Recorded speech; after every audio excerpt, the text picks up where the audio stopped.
బాగా excitement feel అవుతుంది. నువ్వేం అడిగావు? బిర్యానీ ఇప్పిస్తావా అని అడిగావు. నేను బిర్యానీలు ఇప్పిస్తానికి తీసుకొచ్చాను. ముందుగా వెజ్ 65 అండ్ అలానే నెక్స్ట్ నాన్ వెజ్ తిందాం. అబ్బా సూపర్. నాకు వెజ్ ఇచ్చావు కదా, నీకు నాన్ వెజ్ టేస్ట్ చూసి ఎలా ఉంది చెప్పు.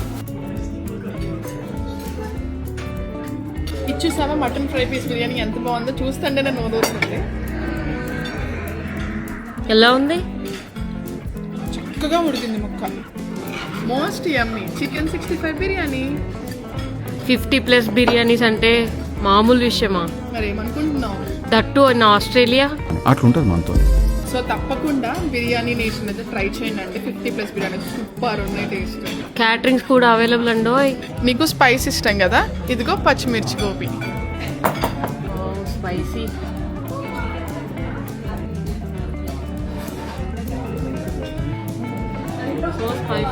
మండుతున్నట్టుంది. నెక్స్ట్ యమ్మీ యమ్మీ పన్నీర్ మొగలై బిర్యానీ. వావ్, వెజ్ లో ఎన్ని ఐటమ్సా? Oh my God. ఇండియాలో ఎన్ని ఐటమ్స్ ఎక్స్పెక్ట్ చేశా కానీ ఆస్ట్రేలియాలో అసలు ఎక్స్పెక్ట్ చేయలేదు పల్లవి. నీ సర్ప్రైజ్ మామూలుగా లేదు. ఇప్పుడు దాకా బిర్యానీస్ తిన్నావు కదా, నీకు ఇప్పుడు డాబా స్టైల్ ఎక్స్పీరియన్స్ చూపిస్తాను. ఇదిగో డాబా style chicken curry with yummy yummy garlic non.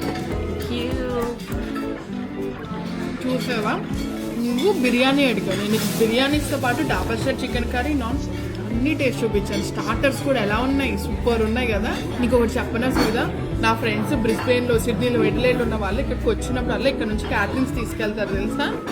Really? Yeah. Next time మనం కూడా ట్రై చేద్దాం మన ఇంట్లో ఈవెంట్కి. మేడం బిర్యానీ అడిగారు, బిర్యానీస్ ఇప్పించాను, స్టార్టర్ ఇప్పించాను, నాన్స్ ఇప్పించాను, కర్రీస్ ఇప్పించాను. క్రేవింగ్ సార్టెడా? ఇన్ని తిన్న తర్వాత లాస్ట్ బయట ఆ డెజర్ట్ అయితే ఆ కిక్కే వేరప్ప. ఇప్పుడే ఆగు, నీకోసం లస్సీ ఆర్డర్ పెడతాను. వావ్, ఇన్ని నట్సా. How's it Sudha? Yummy, so good. I'm so satisfied today with the biryani nation food. ఈ రీల్ చూస్తున్న వాళ్ళు ఎవరైనా సరే ఈ వీడియోని చూపించి కానీ అల్లుడు 15 అని కానీ చెప్తే కనుక మీరు చేసిన బిల్ మీద ఆన్ ద స్పాట్ 15% ఆఫ్ దొరుకుతుంది. హరి అప్.